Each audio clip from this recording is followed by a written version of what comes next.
À la une de ce journal, une autre facette du Cameroun profond, c'est l'exode rural qui prend une ampleur inquiétante à Yabassi.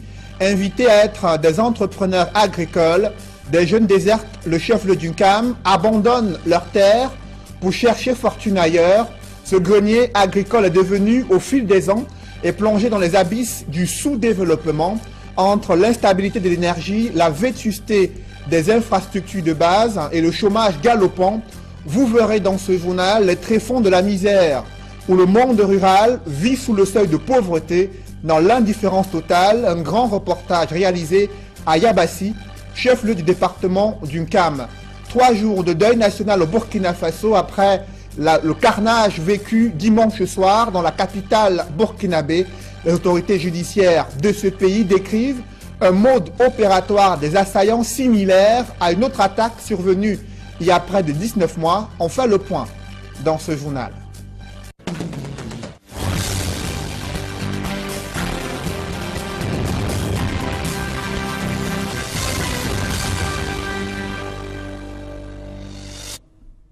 Merci de suivre cette édition complète de l'information sur Equinox Télévision. Après le calvaire des routes impraticables sur l'axe Douala-Yaoundé, voici une autre facette de ce Cameroun profond qui inquiète. C'est l'exode rural qui prend une ampleur tout à fait inquiétante à Yabassi, chef-lieu du département du Cam. Presque tout le monde abandonne ses riches terres agricoles pour chercher fortune ailleurs. Ce grenier agricole Yabassi est plongé dans les abysses du sous-développement entre l'instabilité de l'énergie, la vétusté des infrastructures de base et le chômage galopant. Des jeunes sont confrontés à une misère rampante avec un niveau de vie en deçà du seuil de pauvreté, des populations qui dénoncent l'abandon des pouvoirs publics depuis de nombreuses années, un monde rural choyé pendant les périodes électorales et abandonné durant le reste de l'année. Évocation dans ce grand reportage signé Innocent Abega et Flavien Valodongo.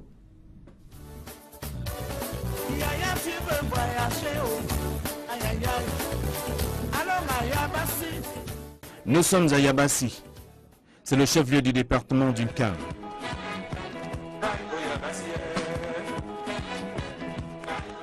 À côté du problème des infrastructures routières, Yabassi vit en mode ralenti. Les coupures prolongées de l'énergie électrique ont souvent été à l'origine des mouvements d'humeur des populations de cette localité.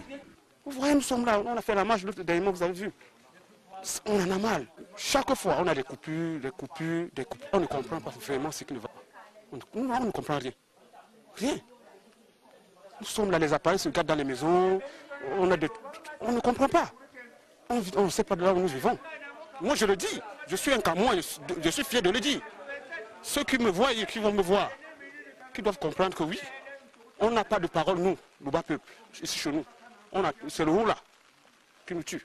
Pour la lumière, des fois on se force, on a nos petits groupes pour avoir un peu de lumière dans la soirée, on allume et c'est très dur. C'est pas facile. Par le 1 litre de carburant chez nous, quand il n'y a pas la lumière, il n'y a ni de pétrole, ni l'eau, ni de carburant, ni rien. On souverain, on vit dans l'enfer chez nous à Yabassi. Effet des modes ou contagion, l'absence de l'énergie électrique crée obligatoirement la pénurie d'eau potable à Yabassi. Nous n'avons pas de cours d'eau proche ici là. Nous souffrons sérieusement. Une fois moi j'ai des problèmes des amis, je ne bois pas n'importe quelle eau. Je peux que boire l'eau de la Sinec ou alors boire l'eau en sachet. Vous avez vu tout à l'heure ce que vous avez dans le congélateur. C'est à travers ça que nous vivons. Mais s'il n'y a pas d'énergie, il n'y a pas l'eau, il n'y a pas de lumière, nous n'avons pas de route, nous ne sommes pas informés, nous n'avons pas de réseau, nous n'avons rien. Nous sommes séparés du monde. Vraiment, ayez pitié de nous. C'est encore le Cameroun, ça. Cumulé à cela, vous avez le problème d'eau dans la ville, avec les conditions d'hygiène et de santé dans les hôpitaux. Pour ces nourrissons, pour ces enfants, il y a tellement de problèmes qui sont liés à cela. Vous avez la station de carburant qui ne fonctionne pas. Ça veut dire qu'aujourd'hui, le transport coûte pratiquement... J'ai un chef qui revenait, qui vient de Ndokfaya, là. Pour partir de Ndokfaya, Yabassi, il a payé 5 000 francs. Ça veut dire aller-retour, il va payer 10 000 francs pour moins de 40 km. Vous comprenez? C'est très grave. Yabassi est pourtant traversé par l'un des plus grands cours d'eau de la région du littoral, qui porte le nom de son département, à savoir l'Onkam.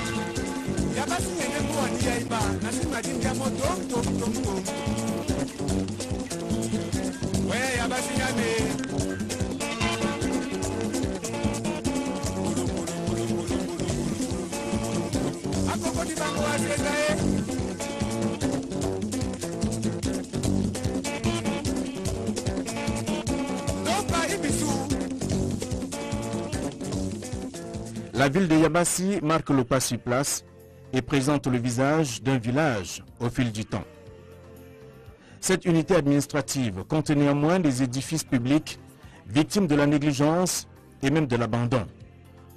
Tous ou presque trempés dans des herbes où des hommes et des bêtes se disputent l'espace de vie. Les services du préfet d'Unkam, par exemple, portent encore la mention province et du littoral au lieu de région. Yabassi manque de véritable commerce. Seules quelques échoppes aux allures de boutiques attirent des personnes dans ce qui tient lieu de centre commercial du chef-lieu du département d'Unkam, qui regorge pourtant une élite de qualité. Nous avons beaucoup d'élites en Unkam. Ils ne font rien. On vit dans et ici, c'est les autorités que nous commandent. Tu ne peux pas parler, on va dire que c'est toi, c'est toi et toi. C'est pas facile chez nous ici. Donc on ne comprend pas vraiment ce que les élites veulent. Ils attendent lorsque la campagne est proche, là ils commencent à faire des promotions. Après cela, dès qu'ils ont trouvé ce qu'ils ont, ils s'en foutent de nous. Mais au niveau de la campagne, ils nous promettent de plein de choses, plein de surprises. Oh, il y aura tout pour vous, vraiment, on va faire tout pour vous, pour les jeunes. Mais après, on se rend compte que dès qu'ils obtiennent le poste qu'ils veulent, ils s'en foutent de nous. La ville de Yabassi manque d'espace de divertissement. Pas d'attractivité pouvant retenir la jeunesse, pas de championnat pour jeunes. La seule activité pratiquée ici par quelques jeunes est le transport par moto, le seul moyen de locomotion de cette localité. Les jeunes ont déserté Yabassi pour la recherche du bien-être. Les jeunes filent au village pour dire que le village c'est maudit. Il n'y a pas la route, il n'y a pas la lumière. Les jeunes sont en ville. Ils disent que non, le village c'est maudit. On cherche comment quitter le village. Non, tous les jeunes ont fui au village. Puisque tous les jeunes ne peuvent pas supporter. Vous voyez, on se lève un matin, on oublie de se balader partout, pas d'emploi, pas de rien. On a les grands élites, tout cela, ils ne font rien pour nous vraiment et c'est très mauvais pour nous. Nous sommes en campagne, mais voyez-vous que les structures économiques du chef-lieu régional Douala attirent et absorbent sur le plan des forces économiques la population de Yabassi. Et le contraire aurait surpris, tant il est vrai que les possibilités d'emploi, les facilités d'emploi, les facilités des conditions de vie sont obligées de nous absorber tout notre potentiel. C'est maintenant à nous de nous battre pour offrir à nos résidents, à nos populations, des conditions de vie meilleures. Voilà pourquoi la jeunesse qui s'est déplacée, venant passer les congés, digérait mal l'absence prolongée de l'énergie électrique. Les jeunes sont obligés de partir pour essayer de rêver un peu, pour respirer. Rien que respirer parce que la nuit ici est infernale. On ne peut pas vivre dans le noir plus de 50 ans après les indépendances. Ça ne se justifie pas. Maman nourricière du département d'Unkam et en général de la région du littoral, grâce à son riche potentiel agricole, Yabassi continue de rester à la traîne. Donc notre ville, je ne peux pas dire qu'elle n'est pas malheureuse. Elle passe seulement des moments un peu difficiles. Et je peux dire que ce sont des obstacles passagers. Nous n'avons pas de menaces sécuritaires. C'est que les d'autres unités administratives vivent sous ces psychoses. Donc il faut quand même dire le moindre mal, mieux vaut vivre ici que de vivre ailleurs. Le département d'Unkam, et singulièrement l'arrondissement de Yabassi, a besoin de se développer et de ce faire sollicite l'apport de son élite politico-administrative.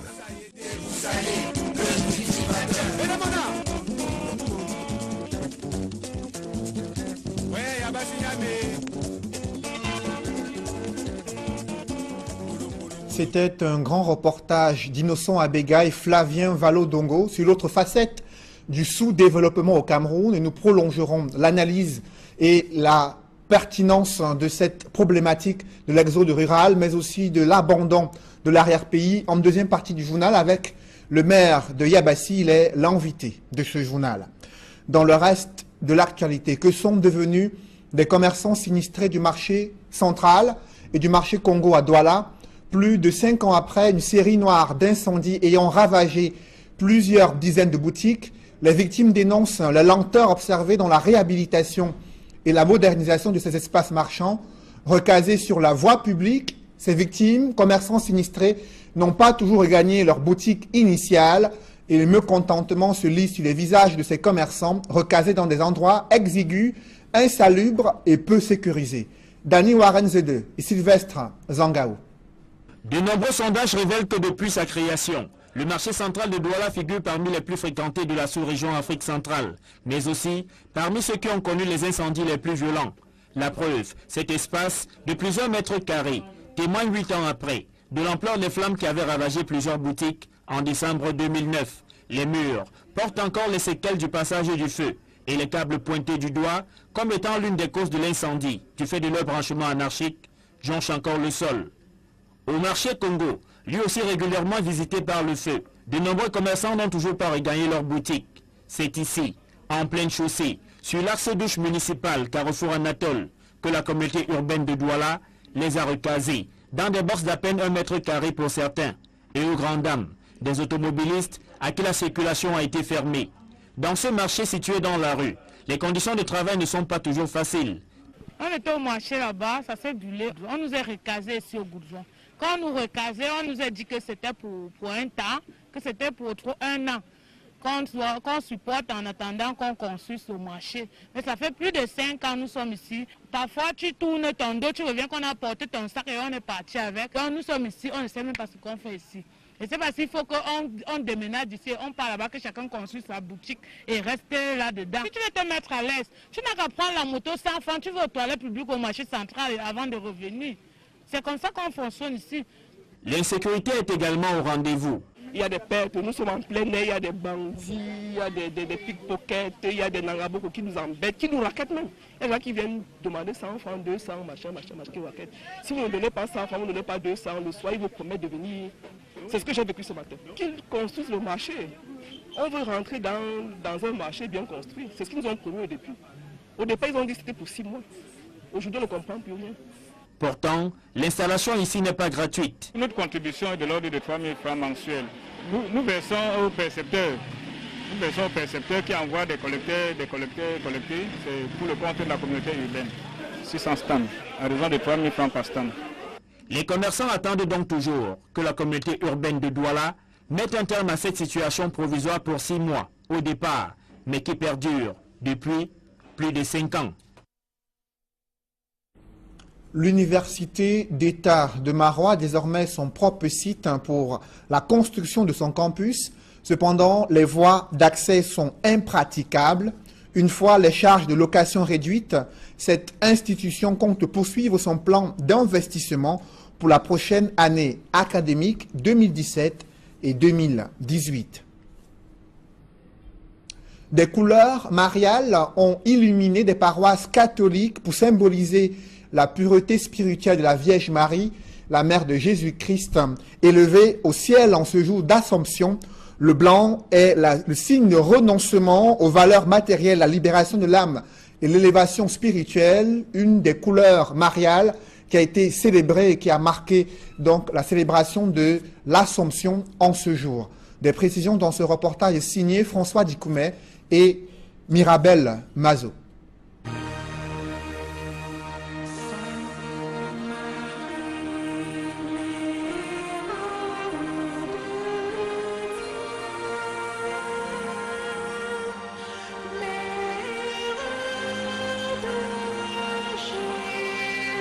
La Vierge de l'Immaculée Conception est élevée dans les cieux. La mère aux 3 couleurs symboliques, rose, bleu et blanc, a triomphé de la mort et est glorifiée dans le ciel, à l'exemple de son Fils unique. À l'autel de la cathédrale Saint-Pierre et Paul d'Aqua, comme une fleur rose, dans le jardin de Dieu, le rose représente cette femme vertueuse, prête à tout pour inculquer de bonnes valeurs à ses enfants. Marie est plus connue sous le symbole de la pureté, belle représentation de la couleur blanche qui décore ses effigies et surtout sa statuette. Le blanc symbolise la pureté, le blanc symbolise la rédemption, Ça symbolise la victoire de l'amour sur la haine, la victoire de la vie sur la mort. Parce qu'en fait, c'est cela l'ascension. Dans le jardin de fleurs roses, à un cœur pur blanc, Marie entre dans la gloire de Dieu à travers la couleur bleu ciel. Un ciel ouvert pour accueillir toutes les doléances d'une maman. Marie est d'une complicité légendaire. Vous savez, il y a une histoire qui dit que lorsque les fidèles arrivaient au ciel et que Saint-Pierre fermait la porte pour vérifier quel a été ton état de vie et tout ça, Marie passait par derrière et ouvre la porte et souffle à ses fidèles, venez pas ici. Et lorsque Jésus est entré, il s'est posé la question, pourquoi il y a tant de convives dans ma salle?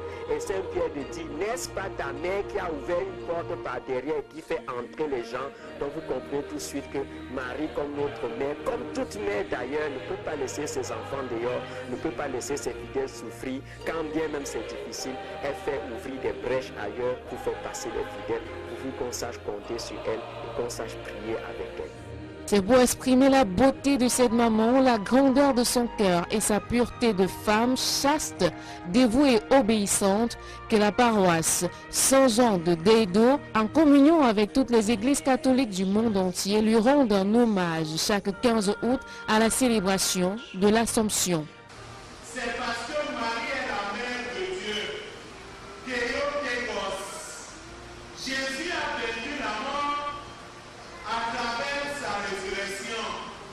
Et Jésus est le premier des ressuscités.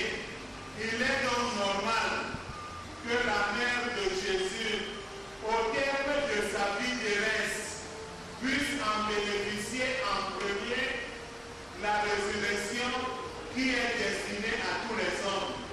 Arborer des tenues aux couleurs mariales est pour beaucoup de femmes l'expression de sa présence dans leur mouvement d'action catholique et surtout dans leur vie. Le regard, c'est la première recommandation dans tout ce qu'on fait. Donc on a choisi cette tenue très simple. Pour voir le blanc, ça signale la pureté. Nous sommes habillés ainsi parce que c'est notre fête aujourd'hui, c'est la promotion de cette vieille. C'est un symbole de la Sainte Vierge Marie. Comme c'est sa fête aujourd'hui et les effigies de Marie sont dans cette tenue. Marie est entrée ce jour comme reine au palais de Dieu.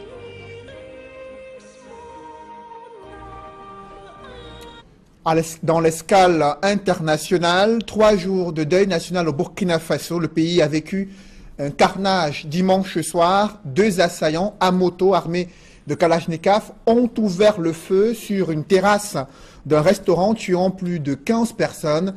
Les autorités judiciaires burkinabées décrivent un mode opératoire similaire à une autre attaque terroriste survenue il y a près de 19 mois dans la capitale burkinabé. On fait le point avec Ket Diarra. Le Burkina Faso continue de pleurer ses morts, 18 exactement, qui sont décédés dans l'attentat terroriste de ce dimanche au soir au café-restaurant Aziz Istanbul, alors prisé par une clientèle d'expatriés. Lundi, le président burkinabé Roch-Marc Christian Kaboré a décrété 3 jours de deuil national, en précisant, je cite, « Le Burkina Faso se relèvera de cette épreuve, car son vaillant peuple opposera une résistance sans concession au terrorisme. » Fin de citation. Pourtant, le peuple en question tarde encore à réaliser ce qui s'est réellement passé. Après plusieurs recoupements, la procureure du Burkina Faso, Maïsa Sérémé, a décrété que les assaillants étaient très jeunes. Les investigations menées jusqu'à ce jour renforcent la thèse de 3 assaillants. Sur les 3 assaillants, 2 présentent des traits sahéliens, tandis que le 3e de teint noir présente des traits soudaniens. Le matériel employé pour l'attaque rapproche l'enquête de la filière djihadiste auteur de l'attaque du Radisson Blu au Mali. Ils sont allés au combat pour mourir. Ils se sont remorqués sur une moto pour arriver sur le lieu du crime. Chacun des terroristes était armé de AK-47, des fusils d'assaut Kalachnikov. La suite de l'histoire, tout le monde la connaît. Ils ont ouvert le feu sur la clientèle, assise en terrasse, avant de pénétrer dans l'immeuble qui abrite le restaurant Café Istanbul. Les 2 terroristes vont arracher la vie à 18 personnes, blessant grièvement 22 autres, parmi lesquels des enfants. Ils seront rattrapés à 4 heures du matin par l'armée. Cette attaque présente des similitudes avec une autre qui remonte au 15 janvier 2016 au café Cappuccino, situé alors à 200 mètres du café-restaurant Aziz Istanbul. Cette fois-là, le commando avait fait 30 morts et 71 blessés. Une attaque qui avait été revendiquée par Al-Qaïda au Maghreb islamique. Si aujourd'hui le Burkina Faso est le théâtre du terrorisme, rappelons surtout qu'il le doit d'abord au contexte régional et à son voisin le Mali. Les djihadistes de la région lui reprochent de fournir des casques bleus à la mission des Nations Unies au Mali, d'offrir l'hospitalité aux forces spéciales françaises, mais surtout d'être engagé dans le G5 Sahel. Yabassi, chef-lieu d'une CAM plongée dans les abysses du sous-développement, dans une misère rampante où le monde rural vit sous le seuil de pauvreté. Comment expliquer cette situation qui perdure depuis plus d'une dizaine d'années? Nous en parlerons ce soir avec le maire de Yabassi, invité de ce journal, Jacques Maboula Maboya. Il interviendra en deuxième partie de ce journal. Mais avant, cet élan patriotique des Camerounais dans la région du Sud, ils ont voulu eux aussi répondre au président de la CAF sur l'impréparation du Cameroun d'organiser cette CAN 2019 et Bolova qui s'est dit être prête pour accueillir une poule de la CAN des Camerounais déterminés dans le Sud à vouloir eux aussi défendre la capacité du Cameroun à pouvoir organiser cette compétition prévue en 2019. Reportage Roger Takala et Gladys Sidi. Le match de gueule se poursuit. Cette fois, la ville d'Ebolova rentre dans la danse. Les habitants ici ont hâte de vivre la grand-messe du football continental en 2019. Certains n'ont pas hésité à répondre au président de la Confédération africaine de football. Le président de la CAF a tort de vouloir engager cette cabale contre tout un pays. C'est là ses antécédents contre l'ancien président de la CAF, son prédécesseur, qui règle ça comme ça de manière interpersonnelle, mais à s'attaquer à l'honneur de tout un pays comme le Cameroun, je crois qu'il manque de fair play dans sa stratégie. Donc les arguments de préparation, de manque de préparation ne tiennent pas la route. Le Cameroun tient sa canne. À mon humble avis, je pense que Ahmad Ahmad, qui est l'homme de main d'Infantino, le président de la FIFA, qui lui avait des comptes avec Issa Hayatou, fait cet acharnement pour assouvir les sentiments de Infantino. Parce que comment comprendre? Mieux, à Ebolova, on se dit prêt à abriter une poule lors de cette compétition. Le délégué du gouvernement pour la communauté urbaine d'Ebolova vient d'engager un plaidoyer auprès du ministère des Sports pour que la ville d'Ebolova abrite une poule de la CAN. Et quand vous vivez à Ebolova, vous savez que nous sommes à 1 heure exactement de l'aéroport de Yaoundé-Simalène. Ça c'est un atout. Nous avons des infrastructures hôtelières. Il y a un hôtel 4 étoiles qui est en train d'être achevé. Il y a un autre hôtel, mais il y a des infrastructures hôtelières, touristiques. On a un centre hospitalier de référence qui est en train d'être achevé à Ebolova. Donc Ebolova a tous les atouts nécessaires pour abriter une poule de la CAN.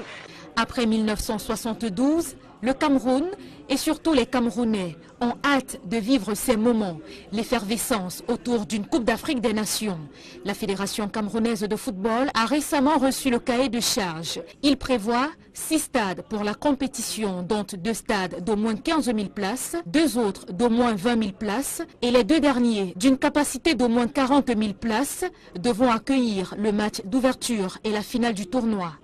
Pour les séances d'entraînement, la Confédération africaine de football exige 2 stades par site. Les stades ayant été retenus par l'instance africaine du football pour la CAN 2019. La première à 24 équipes. Le complexe sportif d'Olembe pour le groupe A. Le stade Omnisport Amadou Ahidjo de Yaoundé pour le groupe C. Le complexe de Japoma pour ce qui est du groupe B. Le stade Omnisport de Bafoussam pour le groupe D. Celui de Limbe pour le groupe E.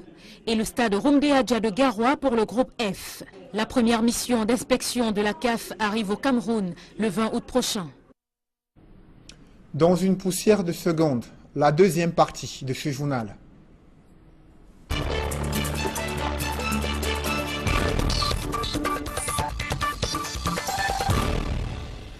Je reçois sur ce plateau le maire de Yabassi, Jacques Maboula Boya. Bonsoir. Bonsoir. Vous avez suivi dans ce journal le cri de détresse des jeunes de votre municipalité. Vous faites partie des autorités locales, des forces vives. Pourquoi rien n'est fait? pour changer ce quotidien difficile des jeunes à Yabassi? Écoutez, il y a des raisons endogènes et il y a des raisons exogènes. Les premières? Les premières raisons endogènes sont liées à l'absence de plaidoyer et de leadership politique structurant de nos localités. L'essentiel de ceux qui ont incarné le NCAM aux côtés du chef de l'État jusqu'à ce jour n'ont pas véritablement fait de la vie au quotidien des populations la priorité en matière de financement des marchés publics. L'État du Cameroun a suffisamment mis de l'argent au service des communautés, mais ça n'intégrait que des projets dits affairistes qui pouvaient être exécutés par une catégorie de personnes parce que ces projets généralement sont surfacturés et exécutés à la base pour se faire le max d'argent.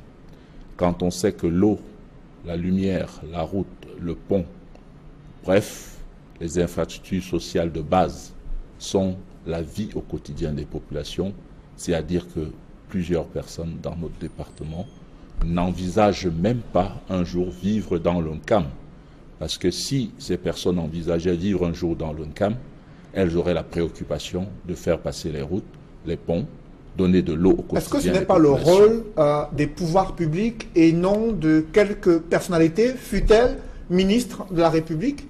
Dans un dysfonctionnement de la programmation nationale du développement, force est de constater que l'essentiel de nos financements se font par des réseaux et des lobbies. Et ce qui est dommage pour de nombreuses localités. Parce que Yabassi, c'est la vitrine de nombreuses villes, Minta, Yokadouma, Batouri, etc., qui connaissent cette même réalité.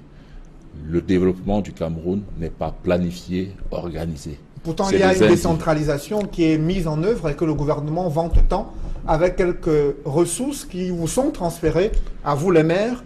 La délégation de crédit, ce n'est pas le transfert de ressources. La délégation de crédit, ça veut dire que des hommes nommés par décret à Yaoundé donnent ce qu'ils veulent dans des localités. Et très souvent, ça ne correspond pas aux priorités locales. Quelques ministres encore commencent à déployer véritablement la décentralisation au sens de la délégation de crédit en termes de dotation de cartons pour des forages, d'éclairage solaire, etc. Mais ces ministres ne sont pas nombreux parce que beaucoup ont très peu compris ce que c'est que la décentralisation. Jacques Maboula Boya, quelles sont les priorités de vote par le pouvoir central de Yaoundé? La priorité de Yabassi, c'est déjà l'aménagement urbain, le confort résidentiel minimum, la création des aires de jeux, de loisirs, l'eau, l'électricité, les routes, les ponts et naturellement de l'activité économique, donner à ces populations le pouvoir d'avoir une emprise sur les terres, sur le foncier, sur le bois, pour la transformation locale, la valorisation du sable du fleuve, transformé en carreaux, c'est faisable. Ça demande que l'État du Cameroun fasse véritablement de la décentralisation, c'est-à-dire mettre à disposition des localités un argent disponible qui sera utilisé efficacement à la base, parce que sans argent, même votre bonne ne pourra pas faire la cuisine la plus élémentaire. Mais il y a des exploitations forestières qui existent dans le NCAM. Est-ce qu'elles ne contribuent pas au développement local? Quelle est la réalité que vous vivez? La réalité de l'exploitation forestière, c'est que c'est un pillage à ciel ouvert. Vous le savez très bien. Nous saluons l'initiative du ministre des Forêts qui vient aujourd'hui, avec le concours du Premier ministre, de nous doter d'une forêt communale. Et parti de là, nous allons voir comment mettre en valeur le bois. C'est récent, ça. Mais l'essentiel de l'exploitation qui se fait par la récupération du bois, entre guillemets récupération, parce que c'est des abatteurs illégaux qui entrent dans les forêts et abattent, des ventes de coupe qui n'obéissent à aucun critère de prix véritable, qui sont véritablement des spoliations des communautés. Vous vous rendez compte que la redevance forestière, c'est un véritable sympare de mer, parce que entre son paiement et son encaissement, il y a tout un labyrinthe à franchir et ces ressources est véritablement imperceptible. Nous sommes encore en train de courir après ces redevances forestières. Mais bien au-delà, il y a ces aspects de planification opérationnelle du développement des territoires. Il est important pour l'État du Cameroun aujourd'hui, pour que toutes les villes ne soient pas à l'image de Yabassi, qu'il y ait ce qu'on appelle la définition minimale du confort résidentiel. Ça veut dire que les quartiers, les villages, les communes doivent obéir à un contenu minimal. C'est une configuration que l'État doit définir et déployer des ressources au même titre que vous faites la recette de votre cuisine le jour de votre... chaque jour, vous donnez de l'argent. Mais cela, c'est l'un des objectifs que vise ce budget d'investissement public. Et pour cette année 2017, l'enveloppe allouée au département d'Uncam avoisine moins de 20 milliards de francs CFA. Par contre, le département du Vouri est à plus de 100 milliards de francs CFA. Comment vous analysez cette répartition du budget d'investissement public? C'est tout simplement l'inégalité des chances des individus et des communautés devant les ressources de la nation. Parce que le budget d'investissement public, moi j'aime à l'appeler le buffet d'investissement public. Pourquoi vous l'appelez ainsi? Le buffet d'investissement public parce que c'est une manne mise à la disposition de clans et de réseaux, quelquefois partisans, quelquefois philosophiques et autres, qui se partagent l'argent de la nation sans prescription d'usage préétabli. Est-ce que vous, qui êtes maire, vous n'en bénéficiez pas également? Non, je vous dis que s'il y a 10 maires ici qui peuvent vous dire les projets qui seront financés en 2018 dans leur localité, c'est que je vous aurais menti. C'est le plaidoyer des communes et villes unies du Cameroun. On voudrait qu'il y ait véritablement transfert des ressources et prescription d'emploi, ce qui n'est pas le cas. Et on se demande pourquoi ces réseaux bloquent la décentralisation. Ils voient dans la décentralisation une perte de pouvoir, une perte de manœuvre sur l'argent de la nation. On n'est pas ici pour contenter des clans, des réseaux, des individus. On est ici pour bâtir la nation Cameroun. Et bâtir la nation Cameroun, ça veut dire avoir une planification opérationnelle et stratégique de chaque territoire et de doter les moyens à chaque territoire de prendre en main son destin.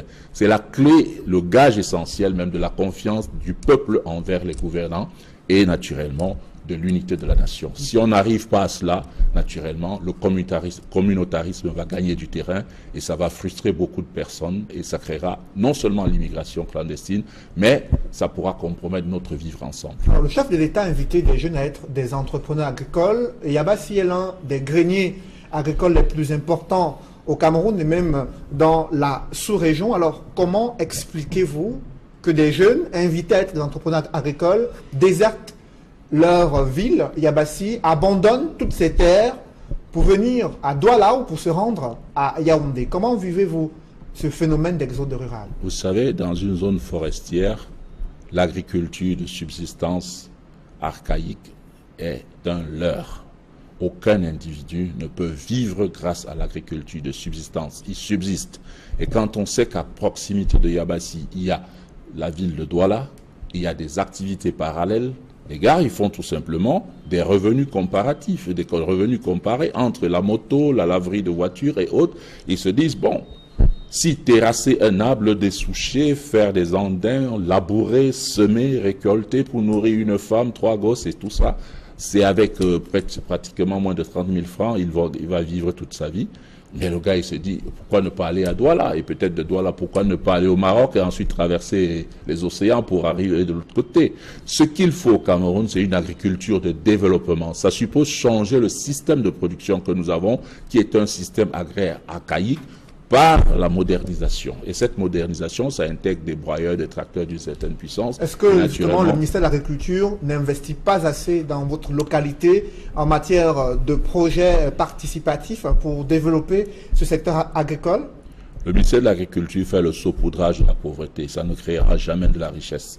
Est-ce que vous pouvez nous décrire ce que vous appelez saupoudrage de la pauvreté dans le cadre du secteur agricole à Yabassi? Le Minader fait essentiellement des dotations, semences, engrais, des trucs comme ça, des arrosoirs. Mais le plus difficile de notre agriculture, c'est dans la nature même de notre sol, qui demande naturellement la mise en marche de la puissance des machines pour terrasser, agrandir des exploitations. Parce qu'à partir de 2-3 hectares, un individu ne peut plus travailler. Et la main-d'œuvre agricole, elle est insignifiante du point de vue du salaire. Il faut déjà créer au sein des communes des coopératives d'utilisation de machines agricoles. Avec 500 millions de francs CFA, on peut valablement donner pour objectif à chaque commune 10 000 hectares de production et on atteindra ce qu'on appelle des niveaux d'agriculture de développement. Si on ne fait pas cela, l'agriculture sera essentiellement l'eau de consolation des populations ayant échoué dans tous les domaines et ce sera de la frustration. Aucun paysan ne souhaite laisser en héritage une telle agriculture à son enfant. Et c'est pour cela que c'est les plantations industrielles avec les capitaux étrangers qui arrivent. Quand vous voyez l'essentiel des multinationales, elles viennent avec quoi? Essentiellement du capital. Parce que les hommes qui travaillent, c'est des Camerounais. Et quand tu vois à quelle vitesse on brade le foncier agricole, c'est à se demander si le gouvernement de la République a conscience du fait que la terre est un facteur de production en économie. C'est vu dans le modèle de production Harold Omar. Dans ce modèle, on dit il y a 3 facteurs de production, la terre, le travail et le capital. À ça, on peut ajouter l'innovation et le progrès technique. Mais jusqu'aujourd'hui, la terre ne fait pas partie des plans et de la vision stratégique de développement du Cameroun. Et sur cette lancée-là, je peux vous dire que l'émergence sera un leurre, parce que si vous n'intégrez pas la terre comme facteur de production, dans un contexte où l'Organisation mondiale de l'alimentation et de l'agriculture dit que d'ici 2050, il nous faudra trouver 30% de terres supplémentaires pour nourrir la planète, alors c'est dire que vous vendez l'avenir de votre jeunesse. Alors pour le cas du Cameroun, à peine 20 à 30% de ces terres arables sont exploitées jusqu'à ce jour. Mais les pouvoirs publics estiment également que les maires ne font pas assez et comptent seulement sur quelques ressources que pourrait transférer l'État, estimant que les maires ne cherchent pas à développer d'autres moyens de pouvoir engranger des recettes et répondre aux besoins de leur population. Que répondez-vous à cette critique? Ce que je dis, l'État du Cameroun veut essuyer son échec sur les maires. La vérité, c'est qu'on ne peut pas demander à une ménagère de refaire le carrelage de la maison avec une scie à pierre et un seau d'eau. La vérité, elle est celle-là. Ils ont tout le fric de la nation et ils demandent aux autres de faire le développement. Figurez-vous que le développement du Cameroun, au niveau des collectivités territoriales décentralisées, ne fait même pas 2% du budget d'investissement public. Est-ce à dire que le peuple est la priorité de ceux qui nous gouvernent? Je pense que non. Si le peuple n'est pas leur priorité, alors il va falloir qu'on se définisse nos priorités.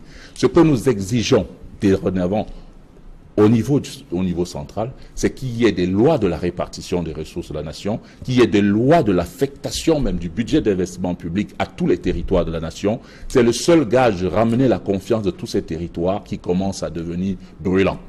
Parce que si on ne donne pas assez de ressources aux populations décentralisées, aux territoires reculés, quelles seraient les conséquences? La conséquence, ça va être ce qu'on appelle l'implosion des villes.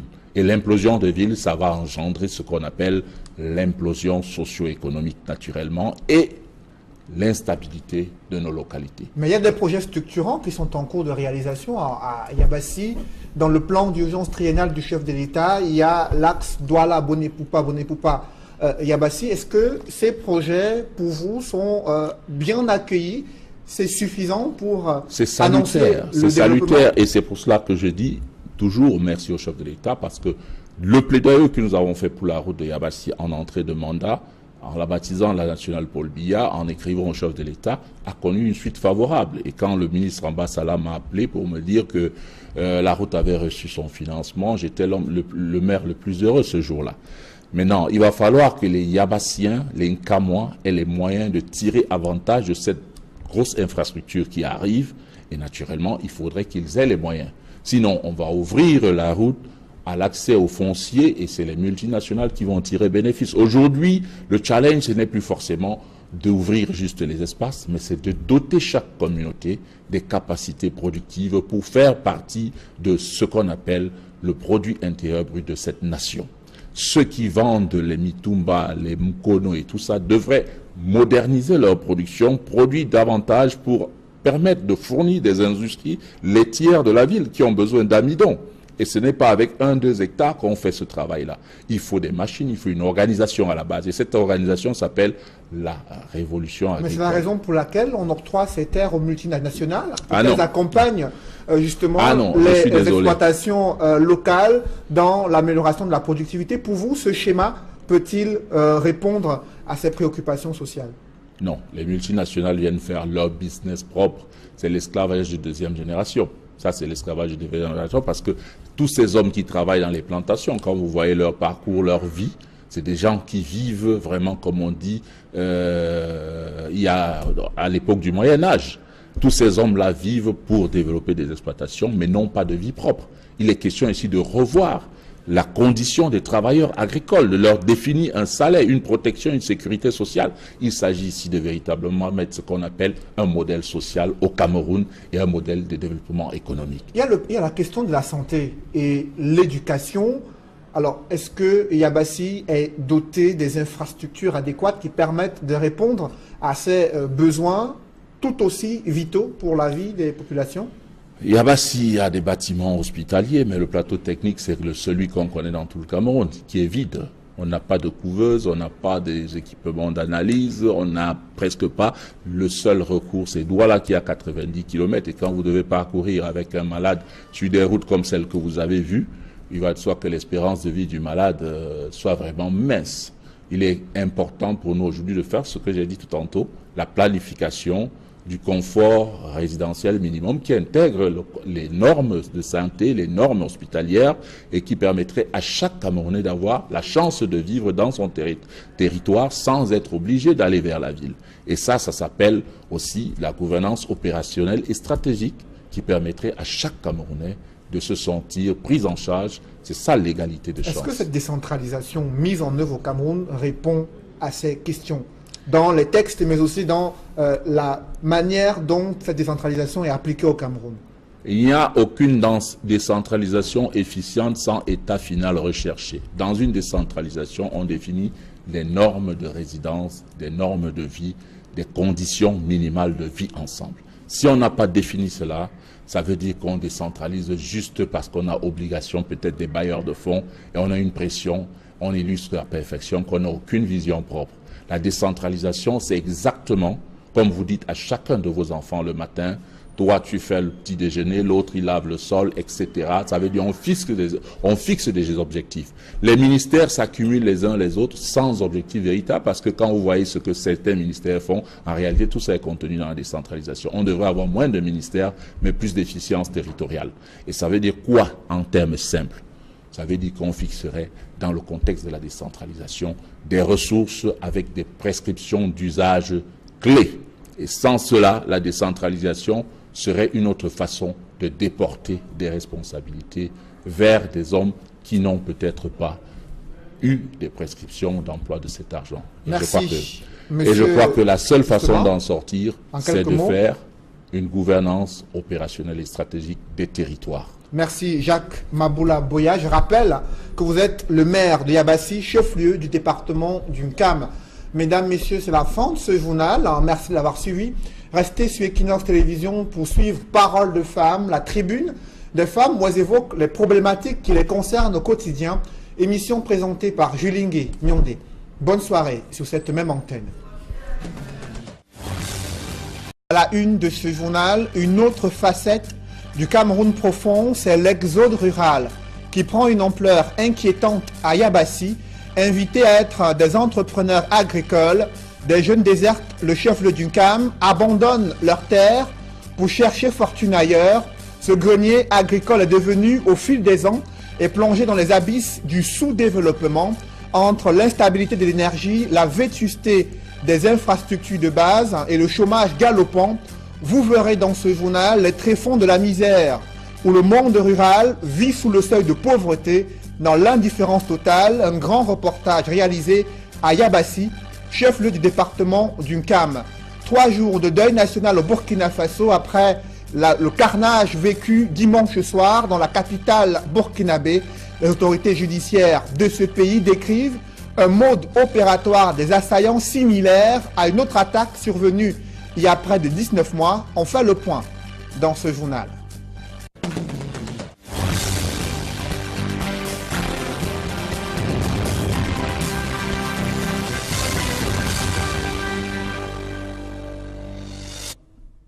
Merci de suivre cette édition complète de l'information sur Equinox Télévision. Après le calvaire des routes impraticables sur l'axe Douala-Yaoundé, voici une autre facette de ce Cameroun profond qui inquiète. C'est l'exode rural qui prend une ampleur tout à fait inquiétante à Yabassi, chef-lieu du département du Nkam. Presque tout le monde abandonne ses riches terres agricoles pour chercher fortune ailleurs. Ce grenier agricole Yabassi est plongé dans les abysses du sous-développement entre l'instabilité de l'énergie, la vétusté des infrastructures de base et le chômage galopant, des jeunes sont confrontés à une misère rampante avec un niveau de vie en deçà du seuil de pauvreté, des populations qui dénoncent l'abandon des pouvoirs publics depuis de nombreuses années, un monde rural choyé pendant les périodes électorales et abandonné durant le reste de l'année, évocation dans ce grand reportage signé Innocent Abega et Flavien Valodongo.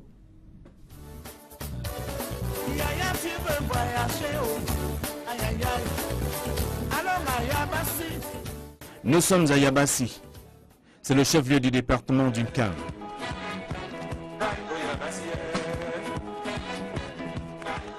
À côté du problème des infrastructures routières, Yabassi vit en mode ralenti. Les coupures prolongées de l'énergie électrique ont souvent été à l'origine des mouvements d'humeur des populations de cette localité. Vous voyez, nous sommes là, on a fait la marche l'autre dernièrement, vous avez vu. On en a mal. Chaque fois, on a des coupures. On ne comprend pas vraiment ce qui ne va pas. On ne comprend rien. Rien. Nous sommes là, les appareils se gardent dans les maisons. On ne comprend pas. On ne sait pas de là où nous vivons. Moi, je le dis. Je suis un Cameroun, je suis fier de le dire. Ceux qui me voient et qui vont me voir, qui doivent comprendre que oui, on n'a pas de parole, nous, le bas peuple, ici chez nous. C'est le haut là qui nous tue. Pour la lumière, des fois, on se folle, on a nos petits groupes. Pour avoir un peu de lumière dans la soirée, on allume. Et c'est très dur. C'est pas facile. Par un litre de carburant chez nous, quand il n'y a pas la lumière, il n'y a ni de pétrole, ni l'eau, ni de carburant, ni rien. On souverain, on vit dans l'enfer chez nous à Yabassi. Effet des modes ou contagion, l'absence de l'énergie électrique crée obligatoirement la pénurie d'eau potable à Yabassi. Nous n'avons pas de cours d'eau proche ici là. Nous souffrons sérieusement. Une fois moi j'ai des problèmes des amis, je ne bois pas n'importe quelle eau. Je peux que boire l'eau de la Sinec ou alors boire l'eau en sachet. Vous avez vu tout à l'heure ce que vous avez vu dans le congélateur. C'est à travers ça que nous vivons. Mais s'il n'y a pas l'énergie, il n'y a pas l'eau, il n'y a pas de lumière, nous n'avons pas de route, nous ne sommes pas informés, nous n'avons pas de réseau, nous n'avons rien. Nous sommes séparés du monde. Vraiment, ayez pitié de nous. C'est encore le Cameroun, ça. Cumulé à cela, vous avez le problème d'eau dans la ville, avec les conditions d'hygiène et de santé dans les hôpitaux. Pour ces nourrissons, pour ces enfants, il y a tellement de problèmes qui sont liés à cela. Vous avez la station de carburant qui ne fonctionne pas. Ça veut dire qu'aujourd'hui, le transport coûte pratiquement... J'ai un chef qui revenait, qui vient de Ndokfaya, là. Pour partir de Ndokfaya, Yabassi, il a payé 5 000 francs. Ça veut dire aller-retour, il va payer 10 000 francs pour moins de 40 km. Vous comprenez? C'est très grave. Yabassi est pourtant traversé par l'un des plus grands cours d'eau de la région du littoral, qui porte le nom de son département, à savoir l'Onkam.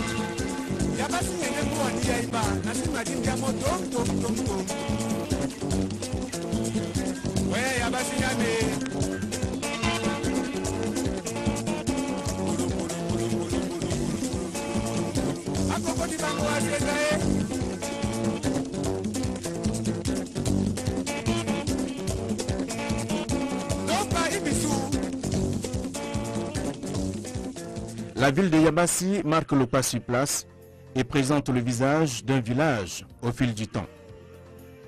Cette unité administrative compte néanmoins des édifices publics victimes de la négligence et même de l'abandon. Tous ou presque trempés dans des herbes où des hommes et des bêtes se disputent l'espace de vie. Les services du préfet du Nkam, par exemple, portent encore la mention province et du littoral au lieu de région. Yabassi manque de véritables commerces. Seules quelques échoppes aux allures de boutiques attirent des personnes dans ce qui tient lieu de centre commercial du chef-lieu du département du Nkam, qui regorge pourtant une élite de qualité. Nous avons beaucoup d'élites au Nkam. Ils ne font rien. Nous vit dans et ici, c'est les autorités que nous commandent. Tu ne peux pas parler, on va dire que c'est toi, c'est toi et toi. C'est pas facile chez nous ici. Donc on ne comprend pas vraiment ce que les élites veulent. Ils attendent lorsque la campagne est proche, là, ils commencent à faire des promotions. Après cela, dès qu'ils ont trouvé ce qu'ils ont, ils s'en foutent de nous. Mais au niveau de la campagne, ils nous promettent de plein de choses, plein de surprises. Oh, il y aura tout pour vous, vraiment, on va faire tout pour vous, pour les jeunes. Mais après, on se rend compte que dès qu'ils obtiennent le poste qu'ils veulent, ils s'en foutent de nous.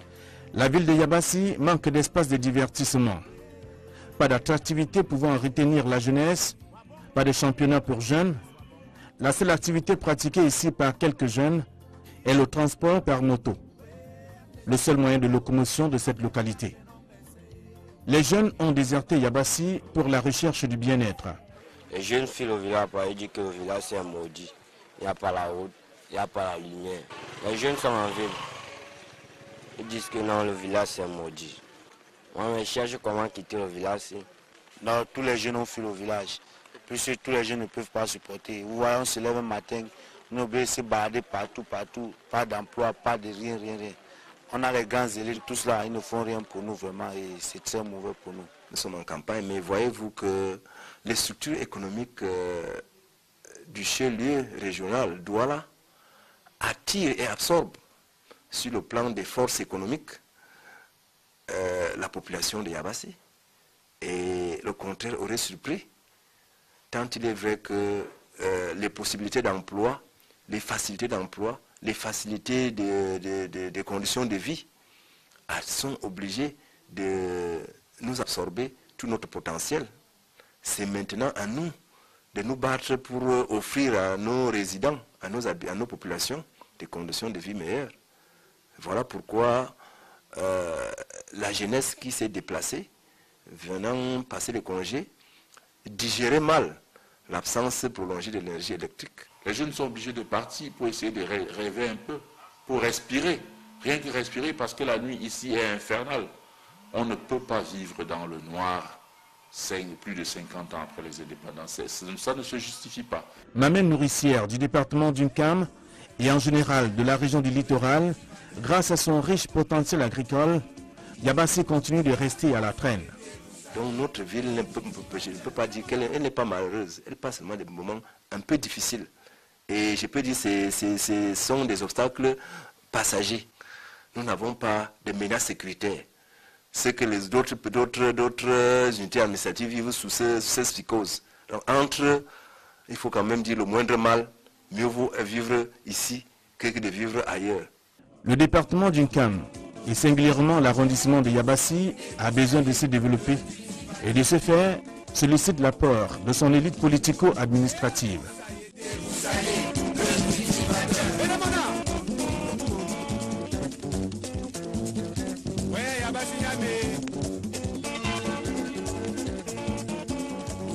C'était un grand reportage d'Innocent Abega et Flavien Valo-Dongo sur l'autre facette du sous-développement au Cameroun, et nous prolongerons l'analyse et la pertinence de cette problématique de l'exode rural, mais aussi de l'abandon de l'arrière-pays en deuxième partie du journal avec le maire de Yabassi. Il est l'invité de ce journal.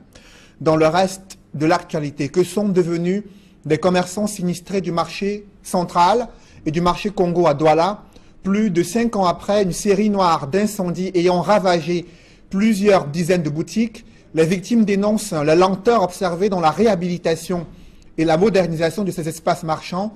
Recasés sur la voie publique, ces victimes, commerçants sinistrés, n'ont pas toujours regagné leur boutique initiale et le mécontentement se lit sur les visages de ces commerçants recasés dans des endroits exigus, insalubres et peu sécurisés.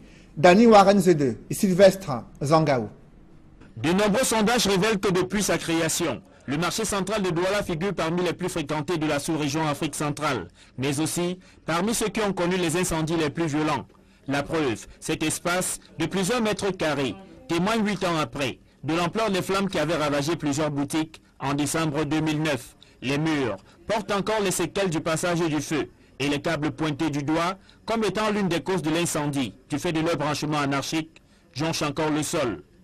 Au marché Congo, lui aussi régulièrement visité par le feu, de nombreux commerçants n'ont toujours pas regagné leur boutique. C'est ici, en pleine chaussée, sur l'axe douche municipal Carrefour Anatole, que la communauté urbaine de Douala les a recasés, dans des boxes d'à peine 1 mètre carré pour certains, et aux grandes dames des automobilistes à qui la circulation a été fermée. Le regard, c'est la première recommandation dans tout ce qu'on fait. Donc on a choisi cette tenue très simple. Pour voir le blanc, ça signale la pureté. Nous sommes habillés ainsi parce que c'est notre fête aujourd'hui, c'est la promotion cette vieille. C'est un symbole de la Sainte Vierge Marie, comme c'est sa fête aujourd'hui, et les effigies de Marie sont dans cette tenue. Marie est entrée ce jour comme reine au palais de Dieu.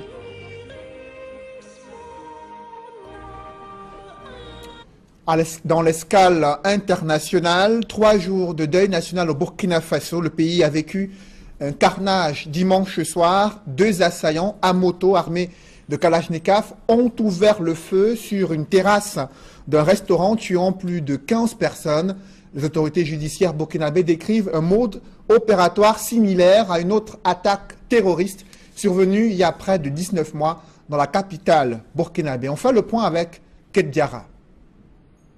Le Burkina Faso continue de pleurer ses morts, 18 exactement, qui sont décédés dans l'attentat terroriste de ce dimanche au soir au café-restaurant Aziz Istanbul, alors prisé par une clientèle d'expatriés.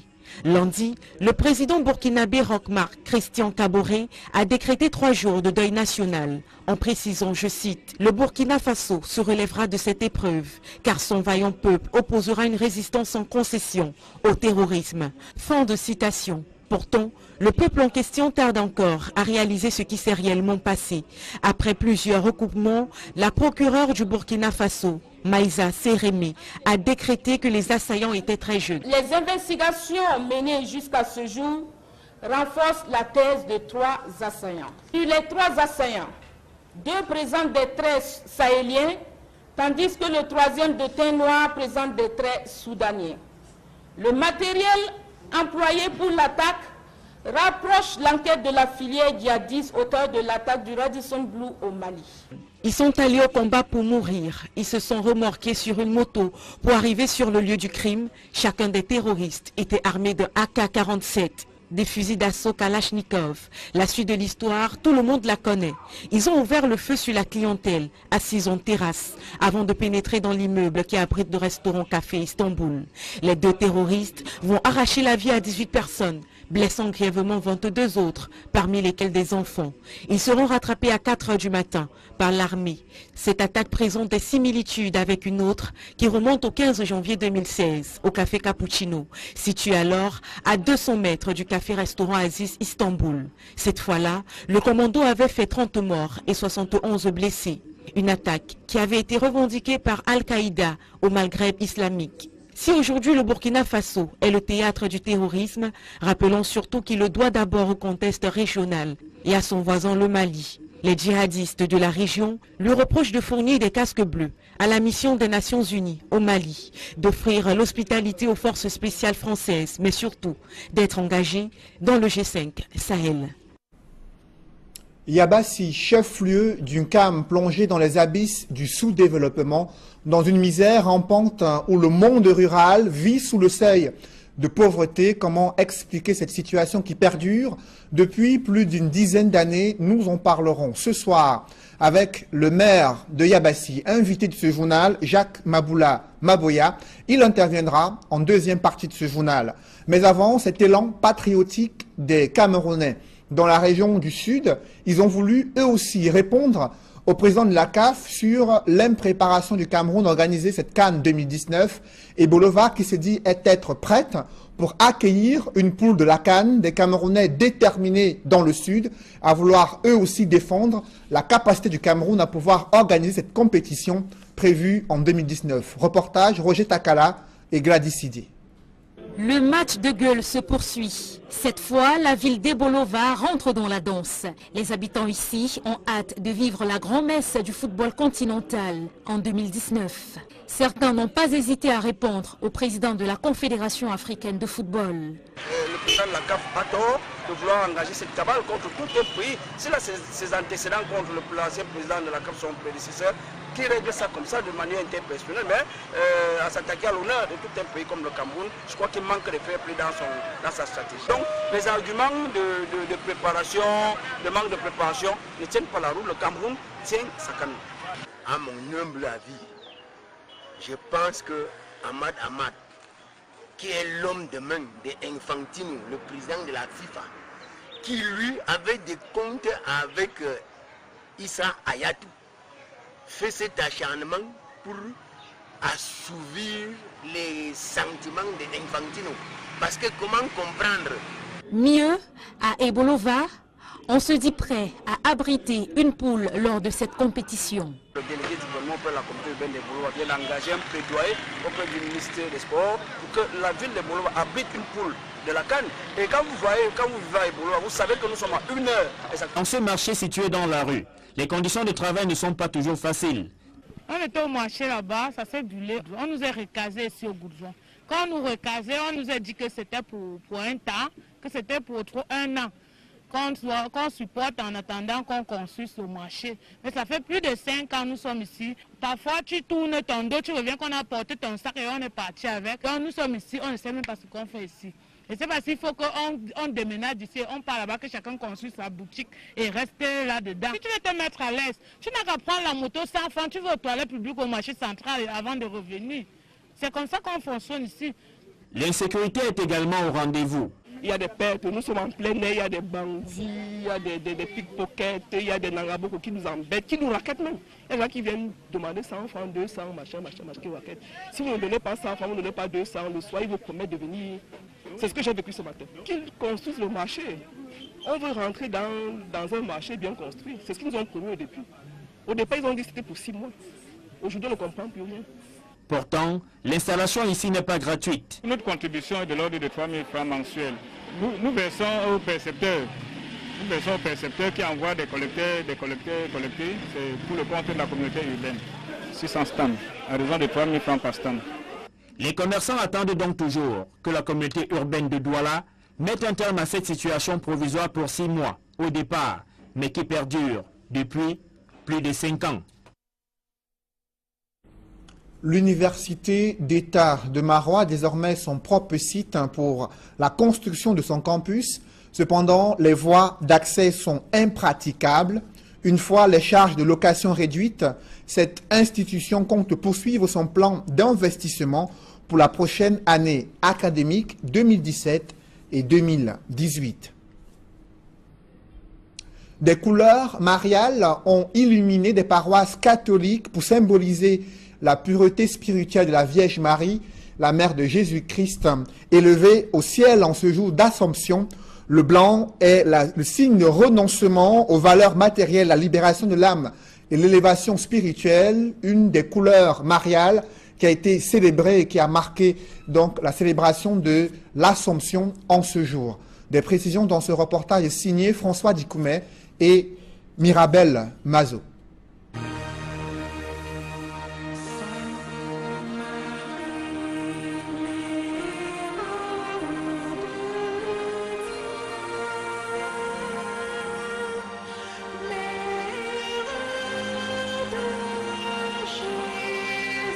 La Vierge de l'Immaculée Conception est élevée dans les cieux.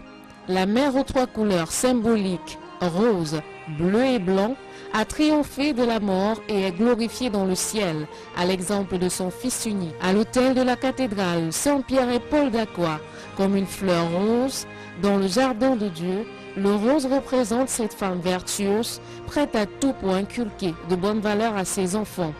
Marie est plus connue sous le symbole de la pureté, belle représentation de la couleur blanche qui décore ses effigies et surtout sa statuette.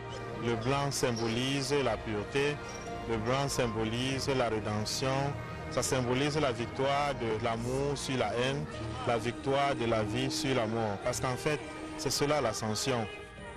Dans Jardin de fleurs roses, à un cœur pur blanc, Marie entre dans la gloire de Dieu à travers la couleur bleu ciel, un ciel ouvert pour accueillir toutes les doléances d'une maman. Marie est d'une complicité légendaire. Vous savez, il y a une histoire qui dit que lorsque les fidèles arrivaient au ciel et que Saint-Pierre fermait la porte pour vérifier quel a été ton état de vie et tout ça, Marie passait par derrière et ouvre la porte et souffle à ses fidèles, venez pas ici. Et lorsque Jésus est entré, il s'est posé la question, pourquoi il y a tant de convives dans ma salle? Et Saint-Pierre lui dit, n'est-ce pas ta mère qui a ouvert une porte par derrière et qui fait entrer les gens? Donc vous comprenez tout suite que Marie, comme notre mère, comme toute mère d'ailleurs, ne peut pas laisser ses enfants dehors, ne peut pas laisser ses fidèles souffrir, quand bien même c'est difficile, elle fait ouvrir des brèches ailleurs pour faire passer les fidèles, pour qu'on sache compter sur elle et qu'on sache prier avec elle. C'est beau exprimer la beauté de cette maman, la grandeur de son cœur et sa pureté de femme chaste, dévouée et obéissante que la paroisse Saint-Jean de Deido, en communion avec toutes les églises catholiques du monde entier, lui rendent un hommage chaque 15 août à la célébration de l'Assomption. C'est parce que Marie est la mère de Dieu, Théotokos. Jésus a vaincu la mort à travers sa résurrection. Et Jésus est le premier des ressuscités. Il est donc normal que la mère de Jésus, au terme de sa vie terrestre, puisse en bénéficier en premier la résurrection qui est destinée à tous les hommes. Arborer des tenues aux couleurs mariales est pour beaucoup de femmes l'expression de sa présence dans leur mouvement d'action catholique et surtout dans leur vie. De l'aéroport de Yaoundé-Simalène, ça c'est un atout. Nous avons des infrastructures hôtelières. Il y a un hôtel 4 étoiles qui est en train d'être achevé. Il y a un autre hôtel, mais il y a des infrastructures hôtelières, touristiques. On a un centre hospitalier de référence qui est en train d'être achevé à Ibolova. Donc Ibolova a tous les atouts nécessaires pour abriter une poule de la Cannes. Après 1972, le Cameroun et surtout les Camerounais ont hâte de vivre ces moments, l'effervescence autour d'une Coupe d'Afrique des Nations. La Fédération camerounaise de football a récemment reçu le cahier de charge. Il prévoit 6 stades pour la compétition, dont 2 stades d'au moins 15 000 places, 2 autres d'au moins 20 000 places et les 2 derniers d'une capacité d'au moins 40 000 places devront accueillir le match d'ouverture et la finale du tournoi. Pour les séances d'entraînement, la Confédération africaine de football exige 2 stades par site. Les stades ayant été retenus par l'instance africaine du football pour la CAN 2019. La première à 24 équipes. Le complexe sportif d'Olembe pour le groupe A. Le stade Omnisport Amadou Ahidjo de Yaoundé pour le groupe C. Le complexe de Japoma pour ce qui est du groupe B. Le stade Omnisport de Bafoussam pour le groupe D. Celui de Limbe pour le groupe E. Et le stade Rumde Adja de Garoua pour le groupe F. La première mission d'inspection de la CAF arrive au Cameroun le 20 août prochain. Dans une poussière de seconde, la deuxième partie de ce journal.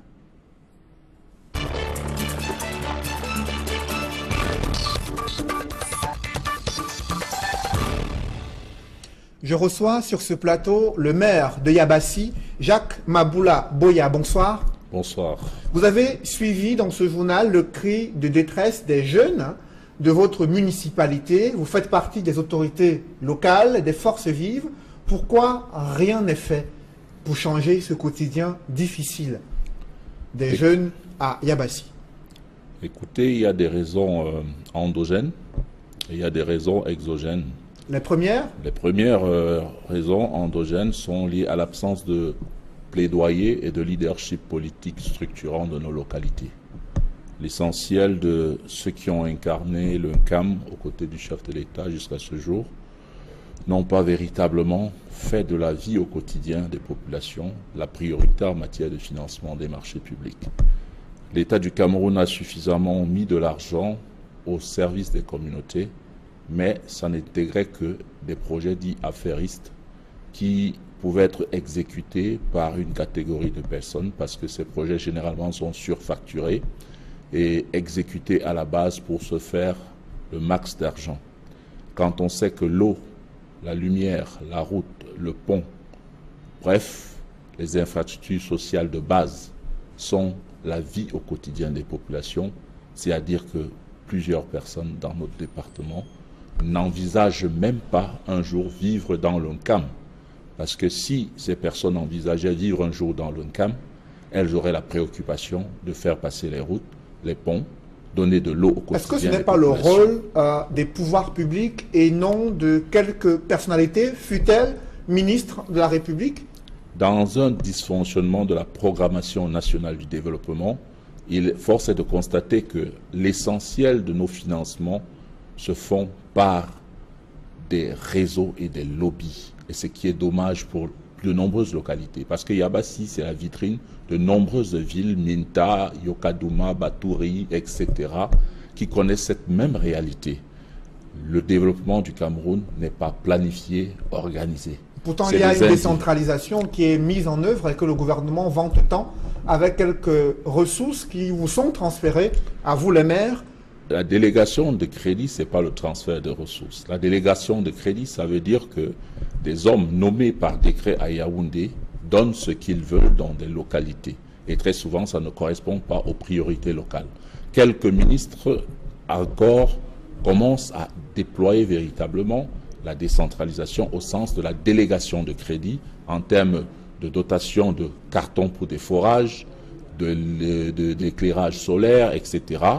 Mais ces ministres ne sont pas nombreux parce que beaucoup ont très peu compris ce que c'est que la décentralisation. Jacques Maboula Boya, quelles sont les priorités de vote par le pouvoir central de Yaoundé? La priorité de Yabassi, c'est déjà l'aménagement urbain, le confort résidentiel minimum, la création des aires de jeux, de loisirs, l'eau, l'électricité, les routes, les ponts et naturellement de l'activité économique, donner à ces populations le pouvoir d'avoir une emprise sur les terres, sur le foncier, sur le bois, pour la transformation locale, la valorisation du sable du fleuve, transformé en carreaux, c'est faisable. Ça demande que l'État du Cameroun fasse véritablement de la décentralisation, c'est-à-dire mettre à disposition des localités un argent disponible qui sera utilisé efficacement à la base, parce que sans argent, même votre bonne ne pourra pas faire la cuisine la plus élémentaire. Mais il y a des exploitations forestières qui existent dans le CAM. Est-ce qu'elles ne contribuent pas au développement local? Quelle est la réalité que vous vivez? La réalité